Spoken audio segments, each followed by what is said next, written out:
Hi everyone, good morning, good afternoon, good evening, and welcome to the month of Aquarius.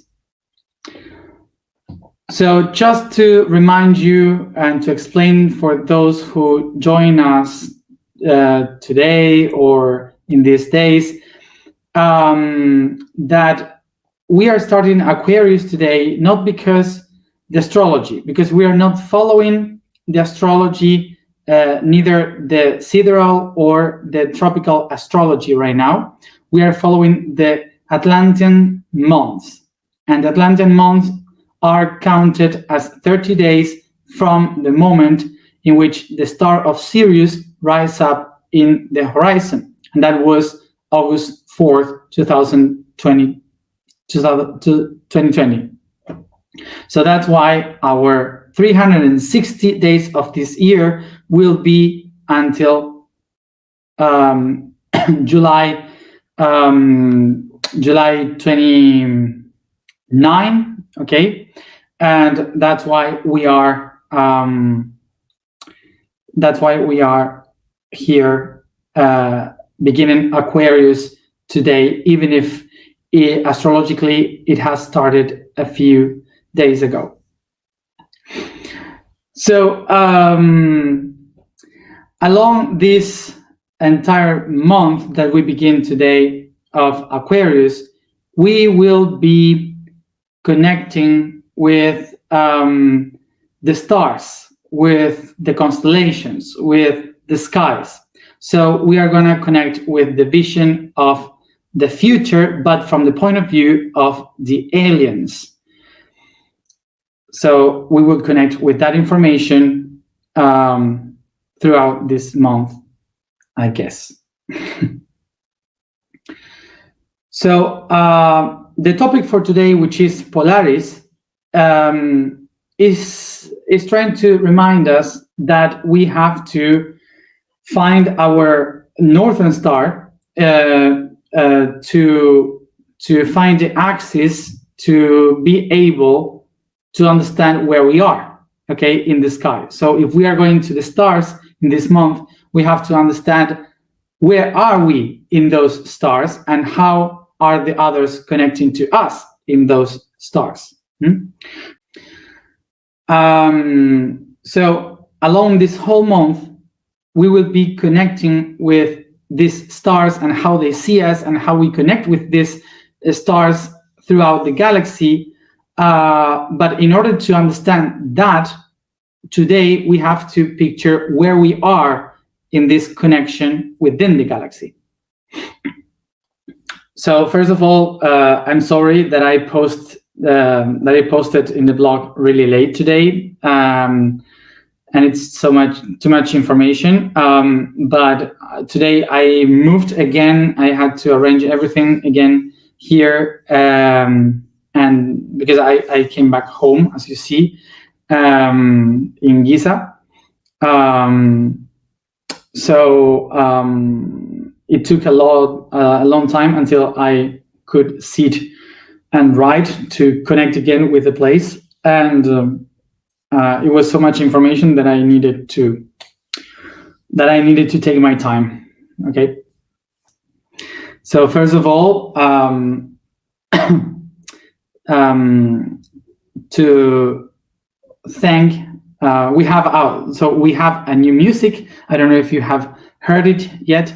It's a beautiful music, and I have to thank Juli de la Canal, Maga, Mariano, and Guille Capelluti for the music that they are doing and the really good song vibration that they did for this month.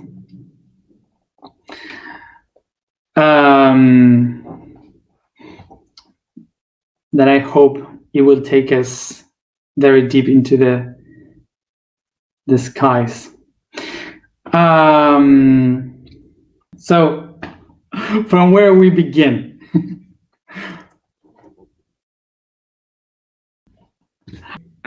I have my board. So again, we start. So it's better that I have the board because I really need it. So I will ask you to pay a lot of attention because it's a lot of data, I guess, to understand today, so we can locate ourselves in the galaxy. And there are many things that we don't know about our location of the galaxy, and I guess it's really important to locate ourselves and to understand the relationship we have with the other stars. So the concept of the attribute of the I am in Aquarius is I know. So during this whole month, we will work with the I know, because Aquarius is the one that says, I know everything. I know this already. I already know that. I know how this works. So Aquarius is the one that will remind us that we have the knowledge of the whole cosmos inside of us, the stars within. So everything that we will see, we will have to understand that, oh, I know that. Oh, yes, I knew that. Yes, I know that. So let's go to that. Let's go to it. So let's go from where we begin, for the small or the big. From where can I begin? Because it's the whole galaxy. Sorry, I did something horrible.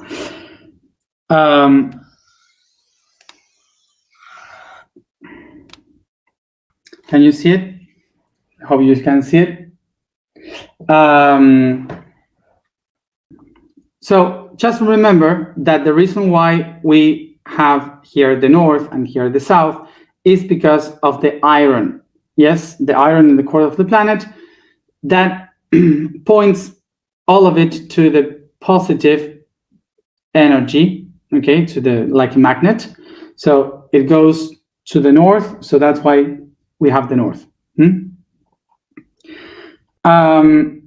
So here goes all the energy and then creates the magnetical field. So this constellation here is called Ursa Minor. That means the tiny bear. We have the Ursa Major, the bigger bear, but these are the names that European people put because they had bears in their territory. In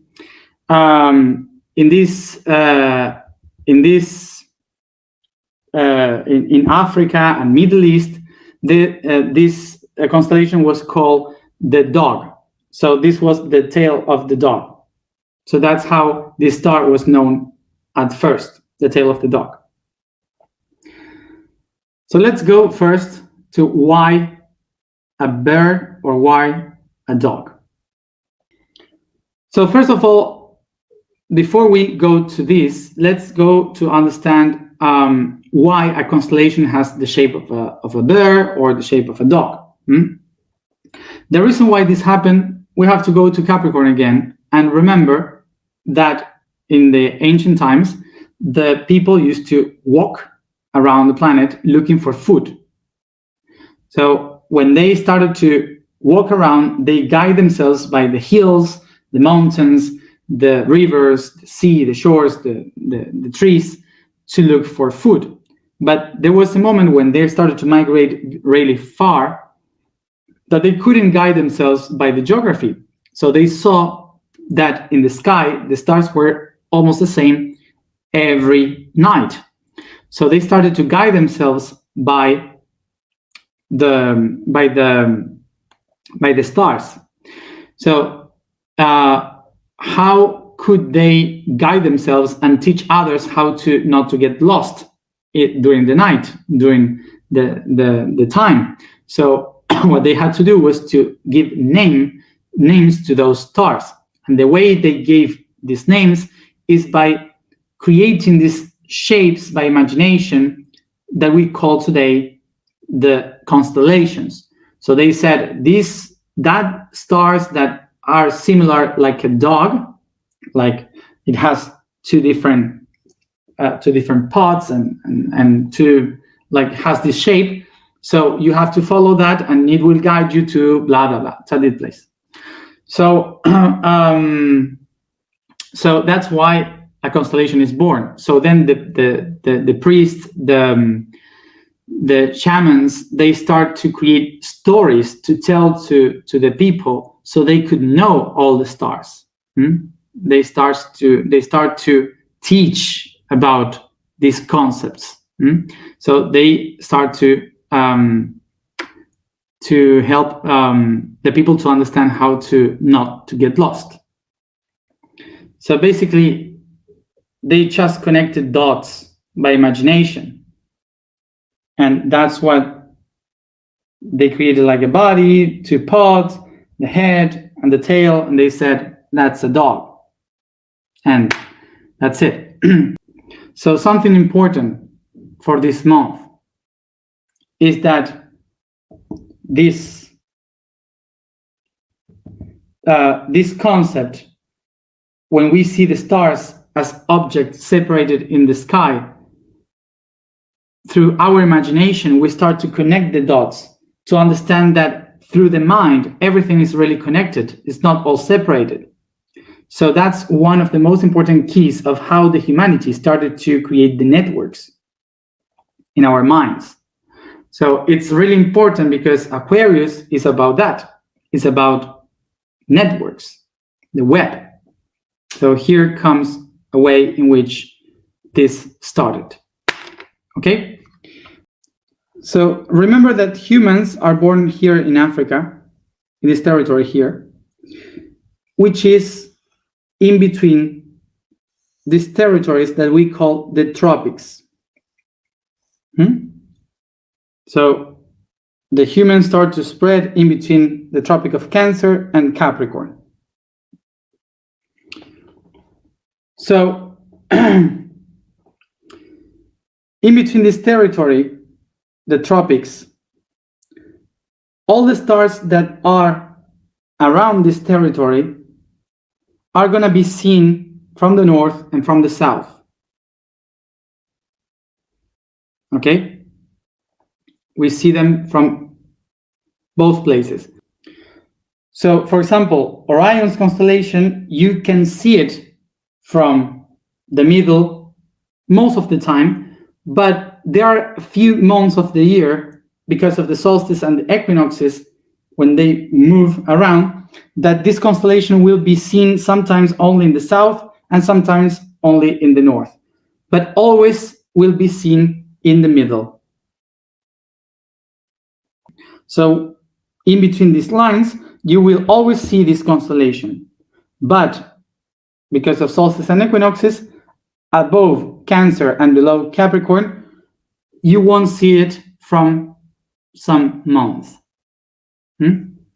So the people that is below Capricorn here will be constellations like Crux, but nobody above will see it ever. The same thing happened for the people under the Capricorn. They will never see Ursa Minor.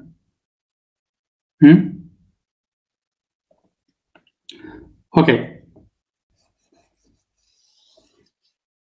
Remember that the Earth is spinning in this sense.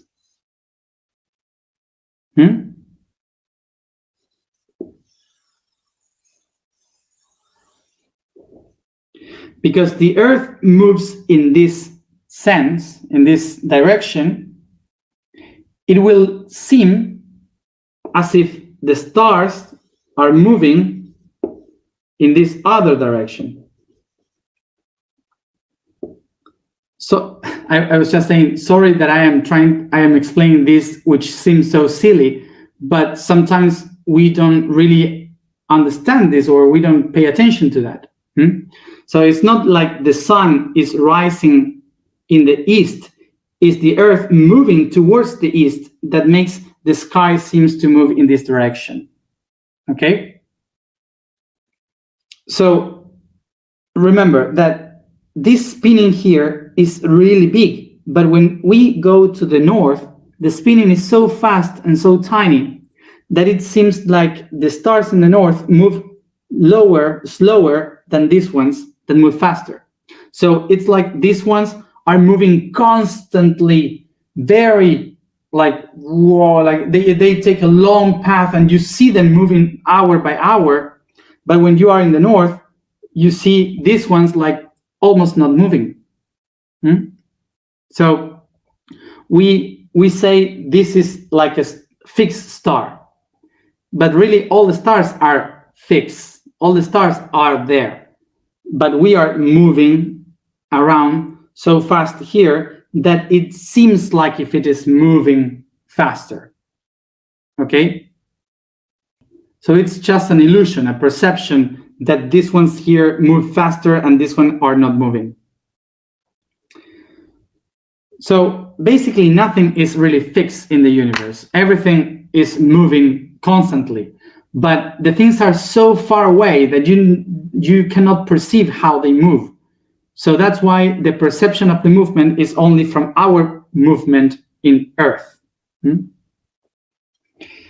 So in this territory here is where the people start to move around the planet. So they start to expand through the different regions of this of the tropical region of the planet. So in this territory, the stars are moving so fast that they're moving so fast from our point of view that it's difficult to follow a path because the stars are moving constantly. So the only way you can understand how to guide yourself, how to find, sorry.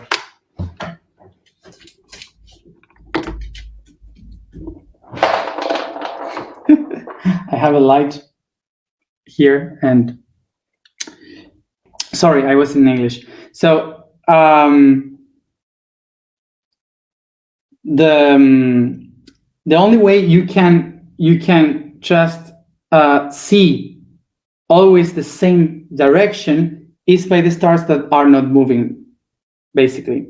So that is why the people, the explorers,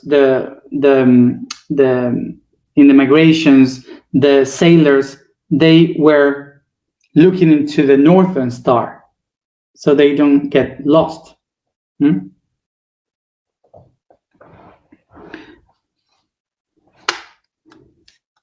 Okay, so let's use another color for another thing. So remember now that the sun, as we spoke in Sagittarius, the sun is pulling the earth by gravity. It's so heavy that it's pulling the earth. So that changed the north, the axis, yeah, and it makes the earth moving in circles in the opposite direction. And this turn is 26,000 years. Remember, this turn here takes 24 hours. This turn here turns 26,000 years. So remember that this spinning like this, that takes 26,000 years, we can divide it in 12 different regions, and each one of them will be called an era. That's what we call the Pisces era, Aquarius era, Capricorn era, Leo, and so on, which take approximately 2,400 years each.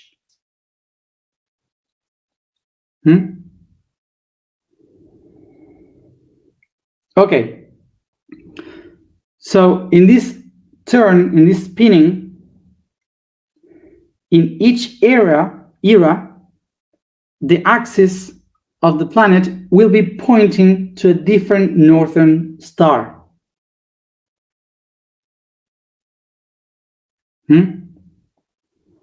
So during these 2,000 years, starting 1,000 years in the past, in the Middle Ages, till the year 3,000 in the future, Polaris will be our northern star.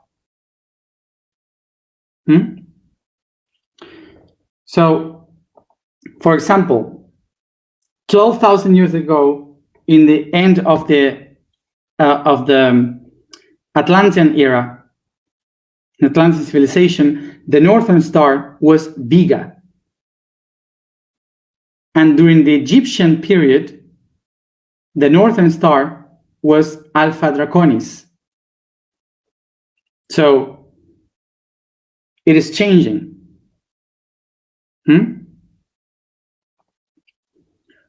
So it's because of this that when the Earth starts to spin, is because of the gravity of the sun, the physical axis of the planet is moving around in this period of time. So because of this movement, whenever the Earth is spinning, these stars are the ones that will seem like quiet and still.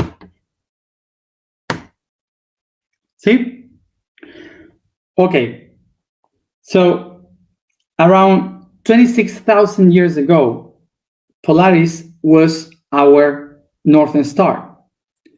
And that moment was really important for humanity because 26,000 years ago was the time when Polaris, when humanity recognized the strength of, oh, that's what we can do. It became intelligent beings, able to create cultures in that period. So that's why these people started to create like a leap of evolution after thousands and millions of years of human history. In that period of time, 26,000 years ago, they jumped into what we are today. So now we are again in the axis of this star.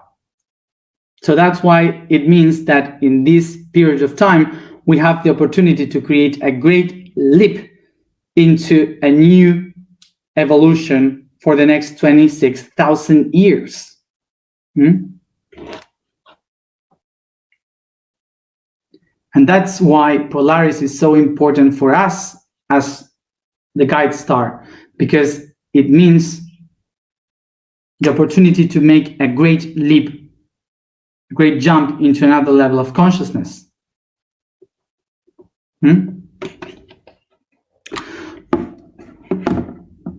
Okay. So, just you maybe see me very like, whoa, yes, this is the time, but of course I'm speaking about universal time. So we are not going to do this leap in just next year. This will take another 1,000 years, but well, anyway, it's just the emotion of knowing that we are in the middle. Sorry, but I am going to speak a lot today. So now we go to another thing. Now let's go a little bit more towards the bigger thing.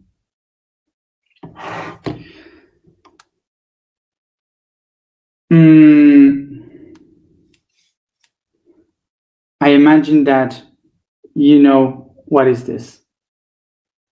Moon, Earth, and Sun.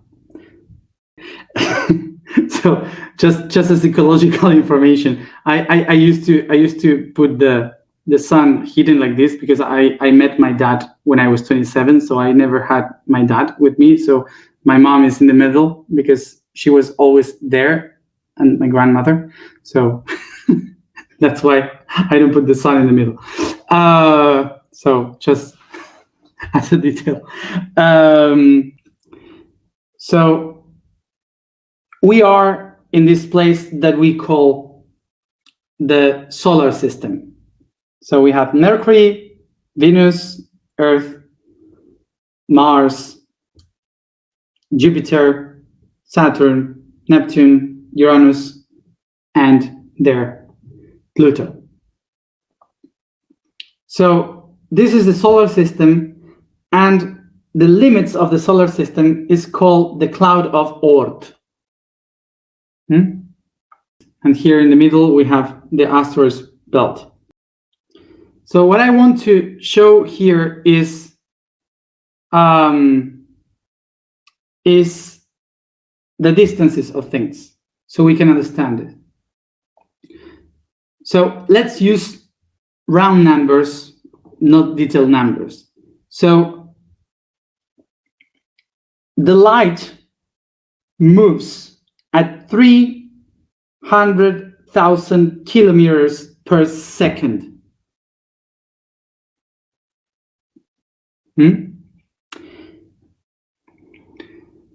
So the speed of light is this number. The amount of kilometers that you have to do to go all around the planet through the equator is 40,000 kilometers. This means that approximately 4,000 kilometers. This means that in 1 second, the light can make 8 turns around the planet. 8. 1.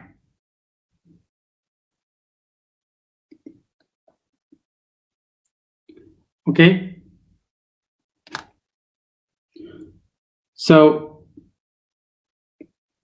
if this spinning here takes 8 turns in 1 second, 8 turns around the planet. So from the sun to the earth, the light takes 8 minutes. And that is 150 million kilometers. It's a lot. Very far away.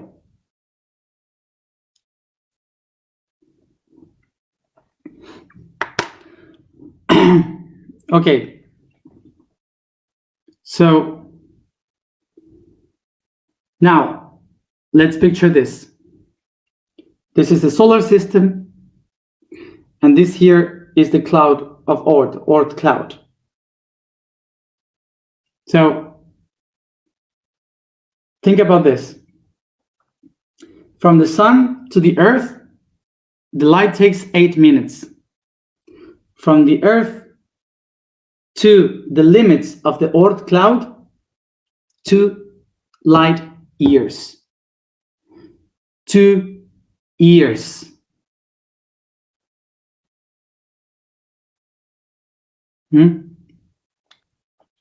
So this limit, the cloud of Oort, are all the different pieces like asteroids and comets and stuff that are floating around, and they come back pushed by the gravity of the sun, and sometimes they collapse and creates a disaster in planets. So all of them are here, but once some of these tiny little pieces go out of the limits of the Oort cloud, they are not pulled anymore by the gravity of the sun. They goes away. So imagine that for a human to get here, we'll need approximately 100,000 years.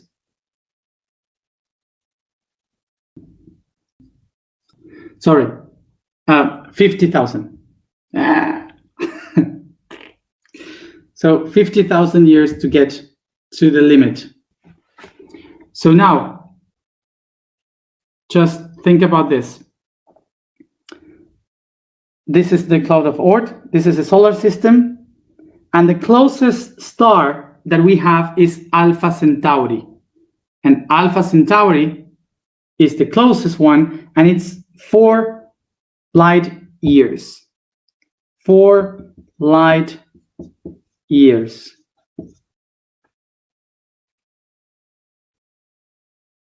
Too much. Okay? And now we go to the big thing. Let's go to the galaxy.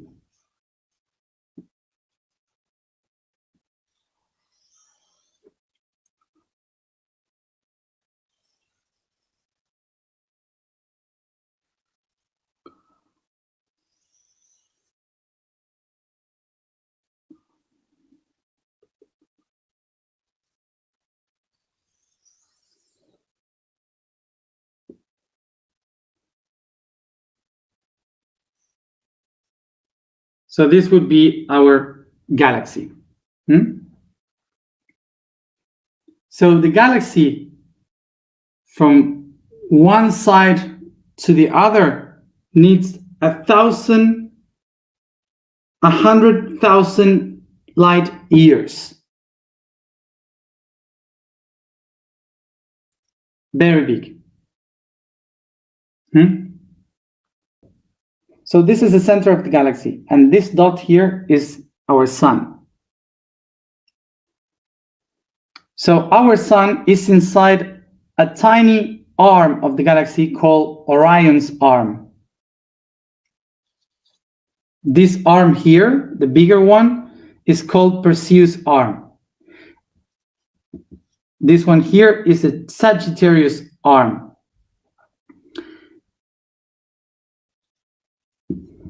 This is the arm of the Centaurus. And this one here is called the arm of Norma. This one here.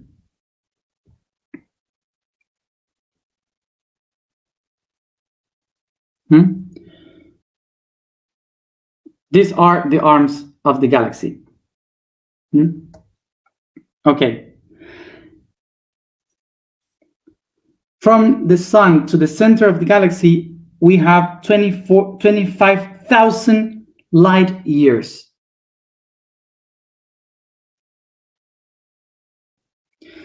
This territory here is really heavy. Is impossible to live, to exist, because the gravity is so much, and it's all pushed to a black hole. In this territory around, we have 5,000 light years of weight.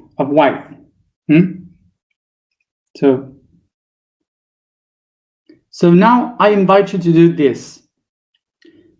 If you have an open sky, no clouds, I invite you to go out tonight, see the sky, and try to see as many stars as you can in the sky. All the ones you can. And all of them that you can count and see are just inside this circle.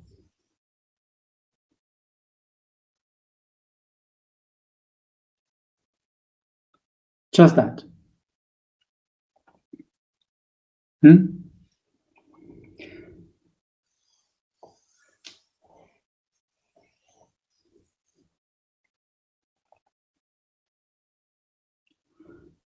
So if you are able to go to a very clean places like the Atacama Desert, any desert without light, without much contamination of light, you will be able of watch this territory of the galaxy.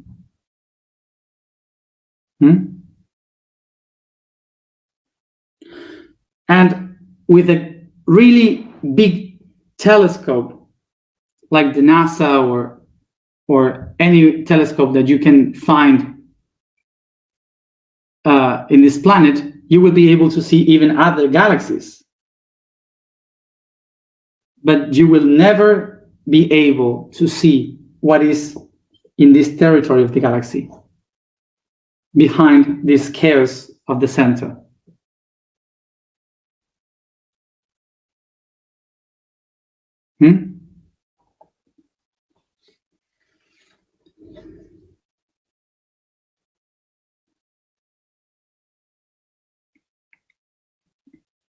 Okay.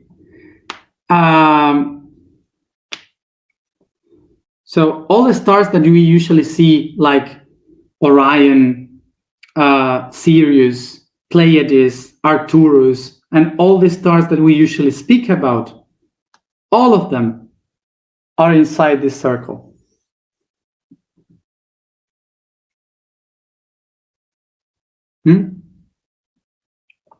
Okay. So one important thing, it's not the same speaking about stars than speaking about constellations. Let's see why. So imagine that usually when we speak about constellations, they used to say, they used to name the stars like Alpha Andromeda, Beta Andromeda, Gamma Andromeda, like the Greek letters. So you have all the names of the stars that are part of the constellation, named like this: Alpha, Beta, Gamma, so on. So some of the stars, some of them are here close to our solar system. Other one is here. Other one is outside in the Centaurus. Other one is really far away in Perseus. And other one that seems like a star is actually a galaxy called Andromeda, which is very far away. Very far away. So to understand this, when we say about the beings that lives in the constellations, it's not that the constellation has all the stars together like a group of stars, and that's a constellation. A constellation is a perception from our point of view from Earth that connect the dots on the stars that we see there.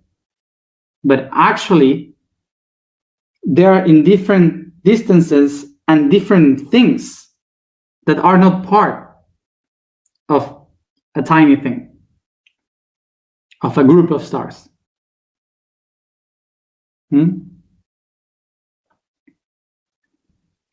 So I hope you can understand this now, that when we say, for example, the Andromedan people, we are not speaking about the people from the galaxy of Andromeda. We are maybe speaking about one of the stars on the constellation of Andromeda. So that's our point of view. It's not that they all are together, but it's our perception.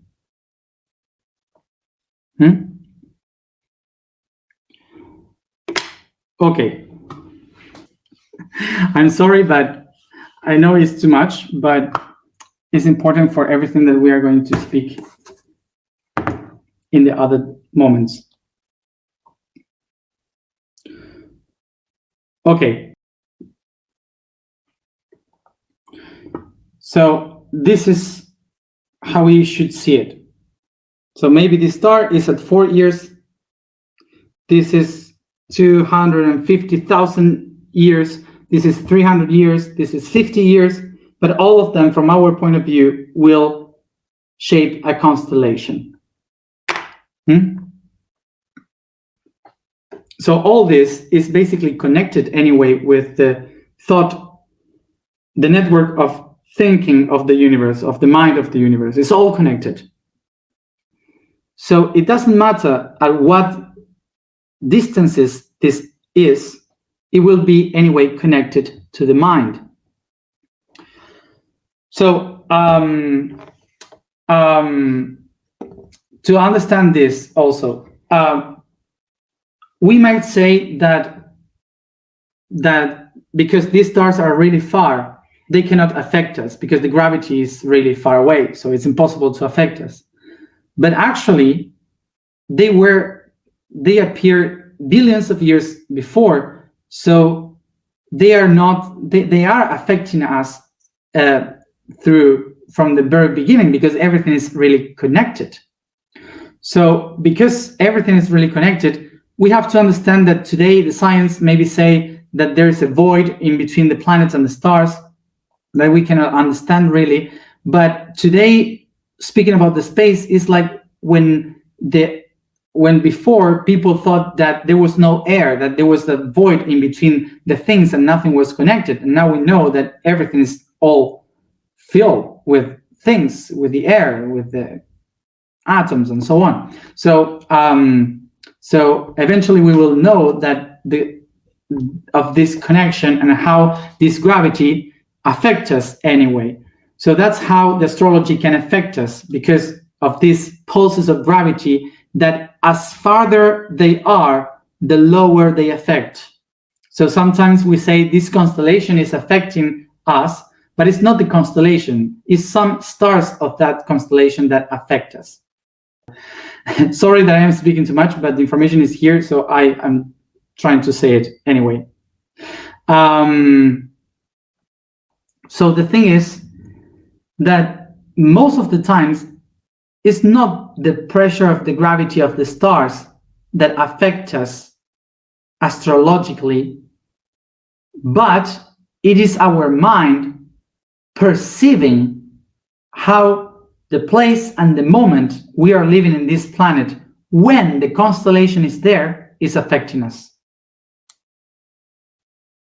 So this is much more psychological aspect of the astrology, that is more related to what is happening on Earth when or while the star is there, than the star itself affecting us.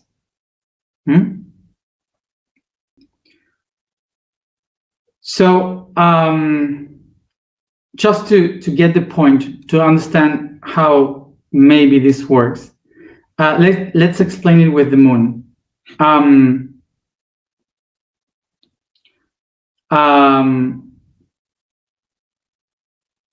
The moon has a gravitational weight. Okay, it's matter, so it has a weight and a gravity.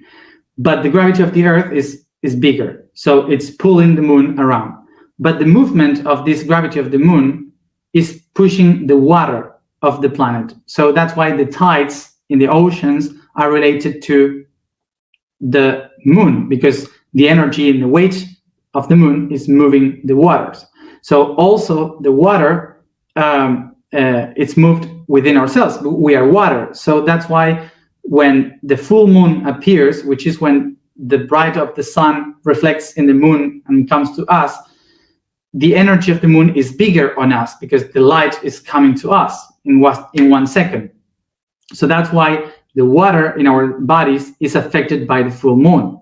That's why the cycle of the menstruation in women are related to the full moon, to the cycles of the moon, how do you say, the mood of the people is also related to the moon, and so on. So everyone gets crazy when there's full moon, and that's it. So the thing is that the first times that the pressure, the gravity of the moon affect us all the time. It usually affects us constantly. So because of this movement, we have been thousands of years prepared to see how the cycles are. So our bodies got used to this reception of information from the moon. So psychologically, we got ready, we were prepared for what is coming every moon. So sometimes it's not the moon or the sun or whatever star affecting us, but it's our own psychological preconception of what can come with its presence that we activate. So it's like when someone throws to you something, and the first time will hit you, but next times you will do a reflection. You will have a reflection of how to, oops, no more light, of how, sorry.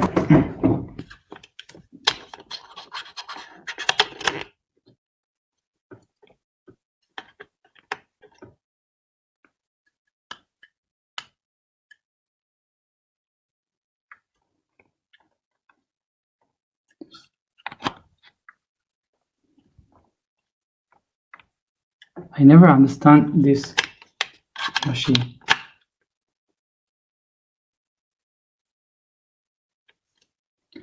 Okay, no light.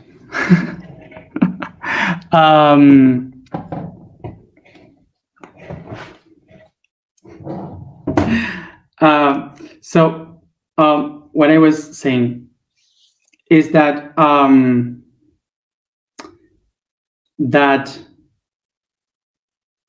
what I was saying is that when someone throws to you something, you will have the reflection. This means that your mind got used to the reaction of what is going to happen in that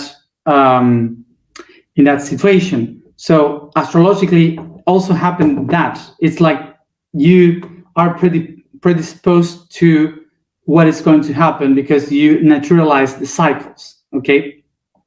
But we are going to go into that much more, so don't worry. Just a moment, because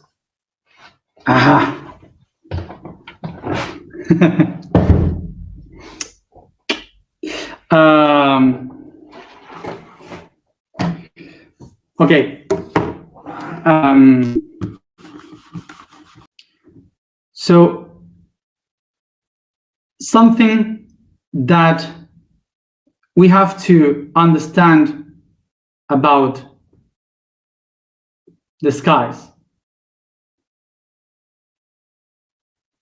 is related to what I spoke about, the distances of the light. 8 minutes takes the light to come from the sun to us. 4 years takes the light from Alpha Centauri to us. 300 years takes the light from Orion to us. So that means that whenever you look into the skies, you are always seeing the past. You see always the past, never the present. You are seeing what happened in the stars 300 years ago, 4 years ago, and the sun itself 8 minutes ago, all the time. The only thing you see in just 1 second is the moon. So now,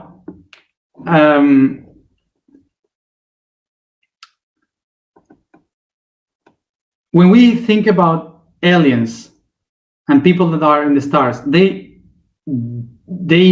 usually see us in the same way. I mean, if we look into the stars and we see the past, when they look into our star, they see the past.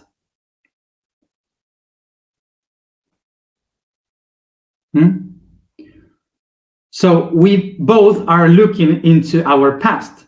But when someone in another planet got into the idea of, I can communicate through light by my consciousness, which is in everywhere in the universe,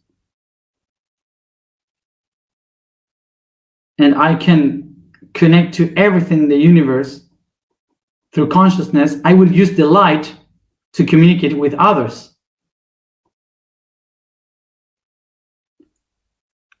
So because they can see our past, they will communicate with us through the past.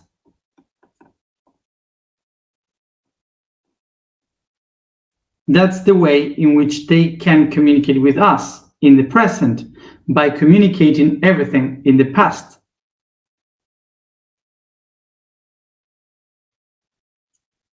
You get it?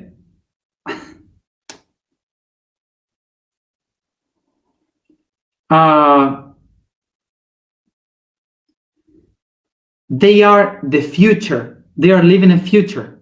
But when they communicate with us,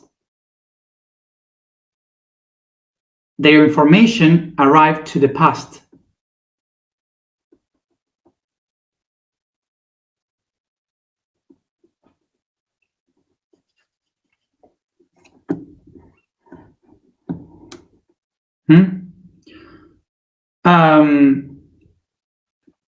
So I know this is a little bit chaotic, but let's try to explain it easier.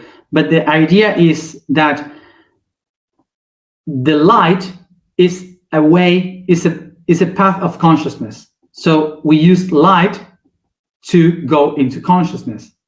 So if light takes years to get to another planet, that means that the way in which the consciousness moves through the universe, it will take years to arrive to the other place.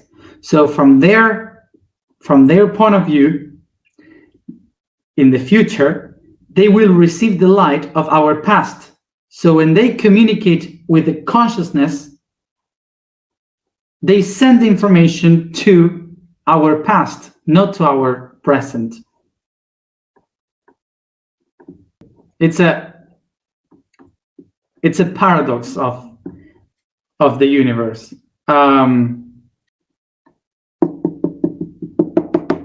Let's put an example.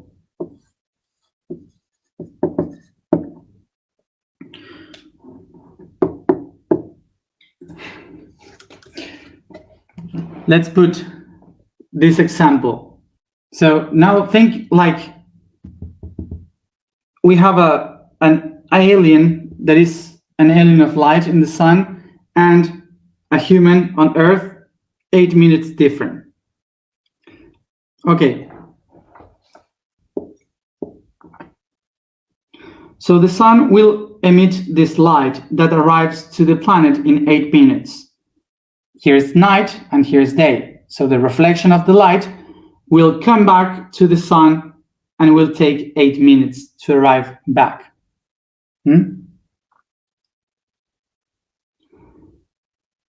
Okay. So this being sent a message to this being from here. Just as an example, imagine that this being of light is an Argentinian, which is very weird, but this is an enlightened being that is an Argentinian. Why an Argentinian? Because we used to say, we used to affirm the sentences by saying no before, like no, like, but this no means yes, is kind of our slang. So so imagine that this guy is an Argentinian that says that the answer is yes, that wants to send an answer to this one on the Earth, and says the answer was yes, but first thing he says is no. So this person here will take 8 minutes to receive the message of no. And that person will believe that the message was no. And it will take 8 minutes more until the answer yes will arrive. So that's the distance, okay? So this person will receive the information 8 minutes later. And if this one answers back, this person will receive the message 8 minutes later.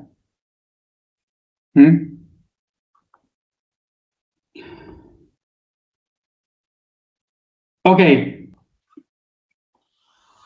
So the concept of this is that these people got to find a tool. They found a tool, a solution for this conflict.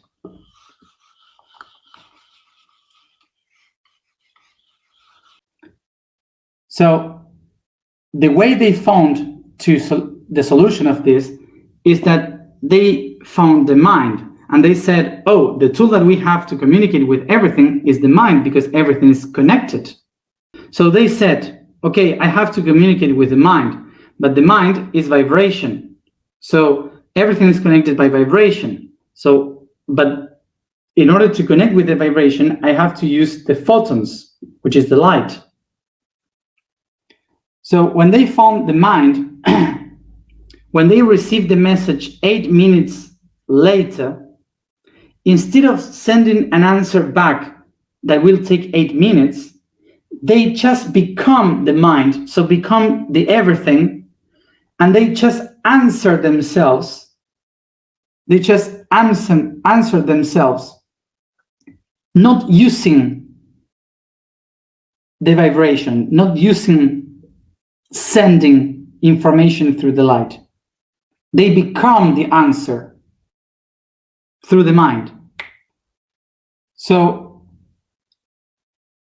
the concept is that instead of answering back through the vibration that will take 8 minutes more to get here, they just become the mind, and when they receive the light, they use the light to know that there is someone, and they become themselves the mind of the whole thing and answer by becoming the answer. So they don't use the streaming to the earth back. They just speak to that person 8 minutes ago.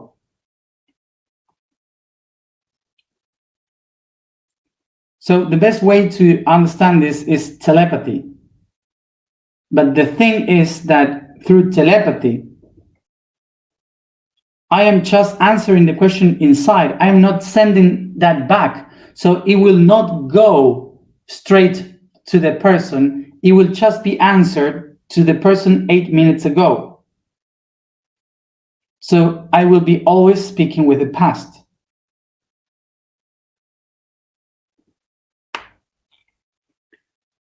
So what usually the aliens are connecting with us in the past, because they are connecting with us in the past because we are because they are receiving the light of our planet in the past. So they live in the future, but when they receive the information and answer the information, they can only communicate with us in the past. So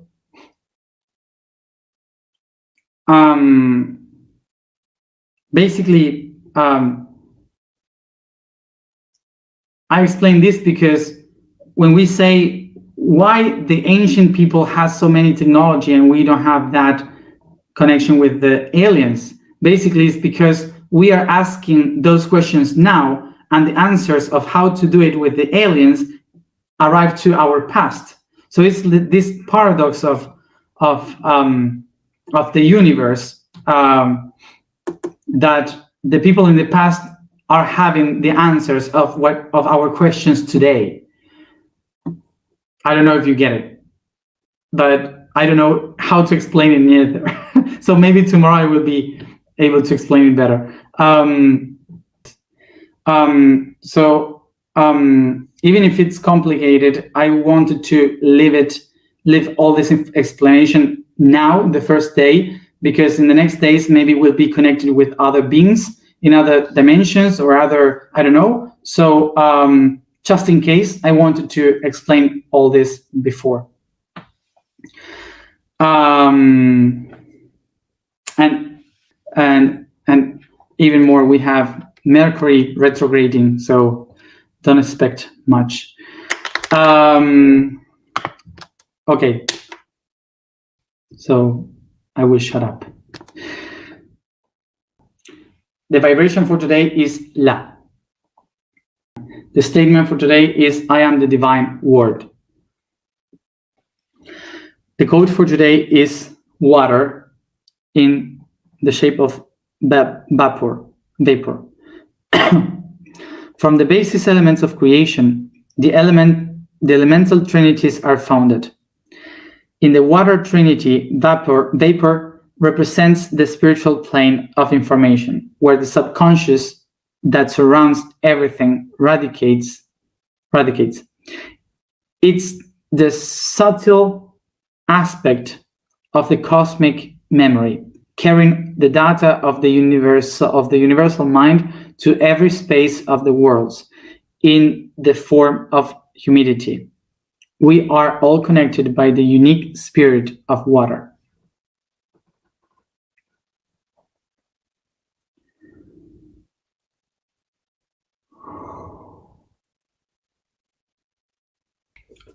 So when we finish with this, just try not to think about everything that we spoke now. Just do something silly and relax the mind.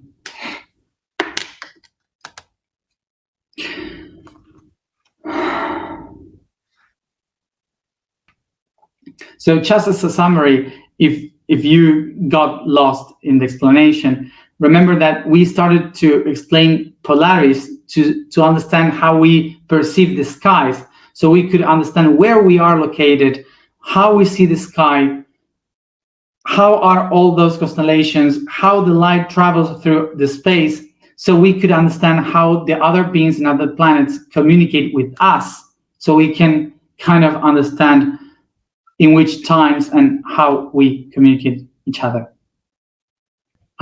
As deeper we go into Aquarius, it will get much mysterious and deeper into the other realities and so on, so maybe it would be complicated.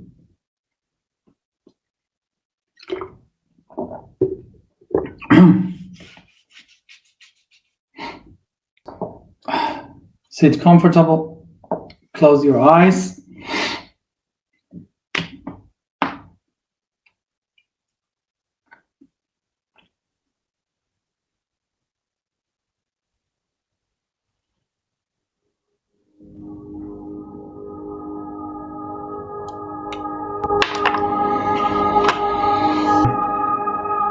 And I focus in my breathing.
I pay attention to the environment that I am in,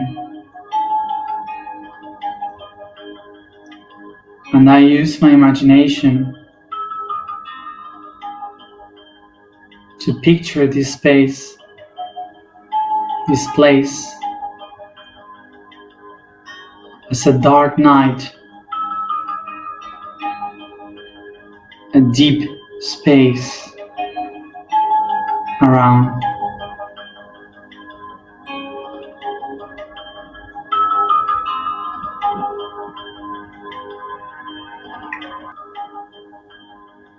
If I feel so, I can position my body in a shape, in a comfortable position that reminds me of Earth. And I use my imagination to feel that I am Earth. Take a deep breath.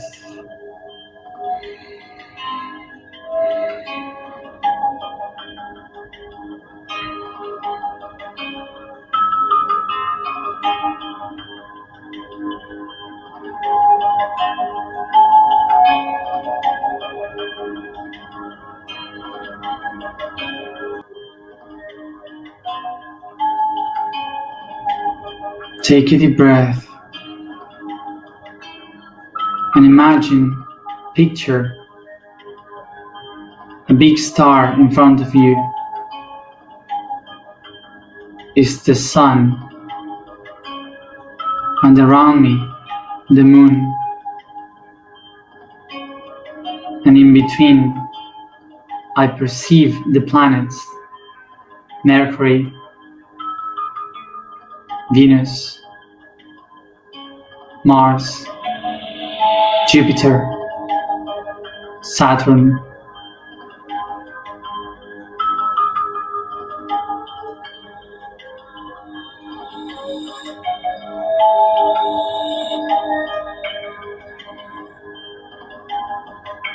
Uranus,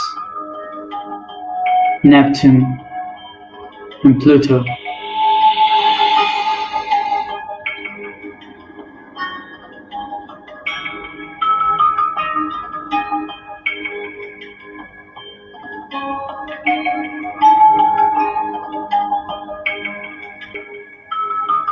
I am the solar system.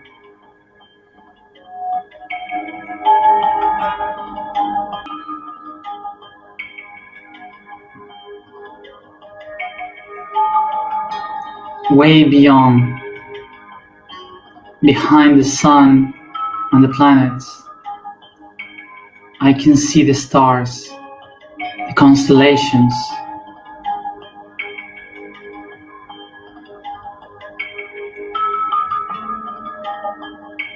All through the river of dust, in the arm of Orion,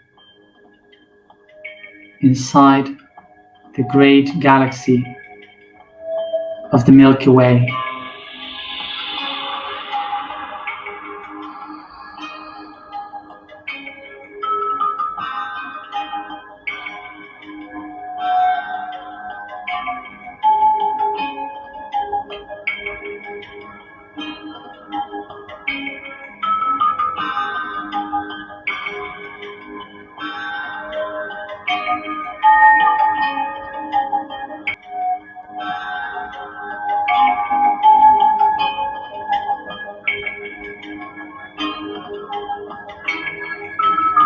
And above me, I see a star, shining bright,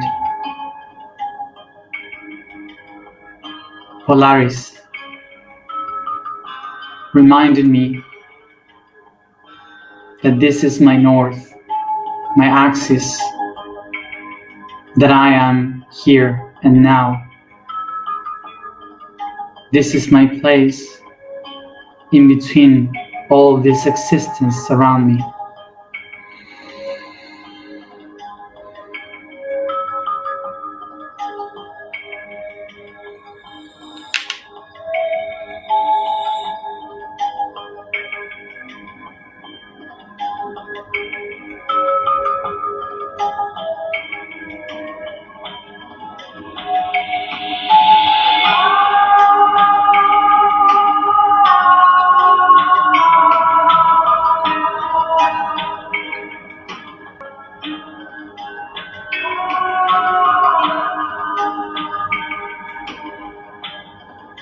And this is the moment where I realize that the earth is not below me and the sky is not above. It's the moment I realize that the earth is a speck in between thousands of stars in the skies. I become aware that the earth is not below, that the earth has been always part of the heaven, and its light shines like a star.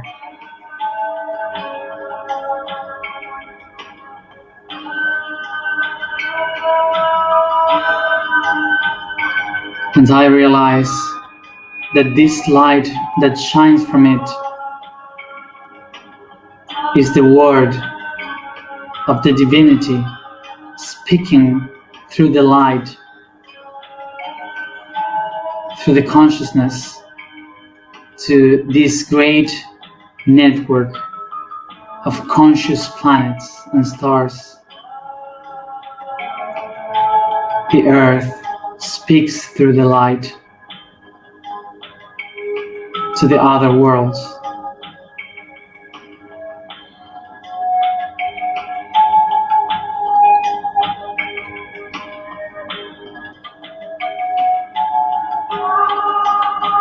Holding the axis in Polaris, I open myself, singing through the light of my consciousness, to call and to receive the messages and the words of the other conscious worlds around me.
I am the divine word. I am the divine word. I am the divine word. And my word is being heard by all those who live in the different planets of this great galactic confederation. I know, I know, I know.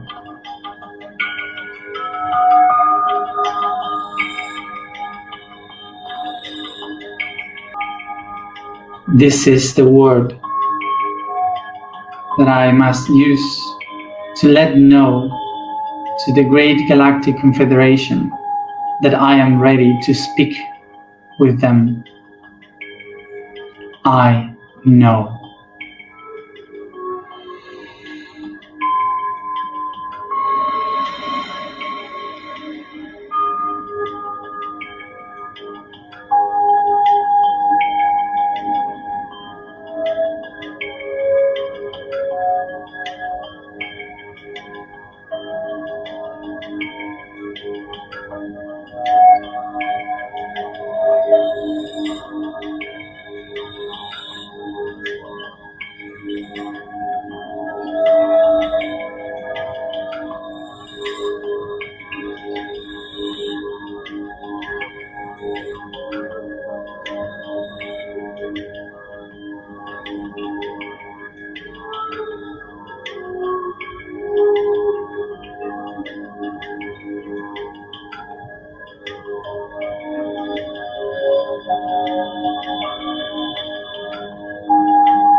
Take a deep breath and slowly and softly I caress my body, coming back here and now.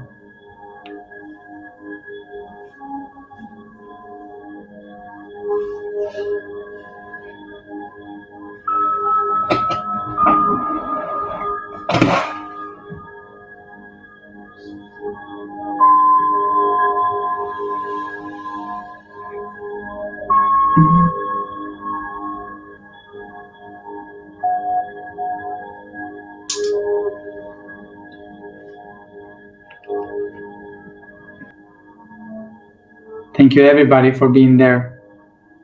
And as always, see you tomorrow at the same time.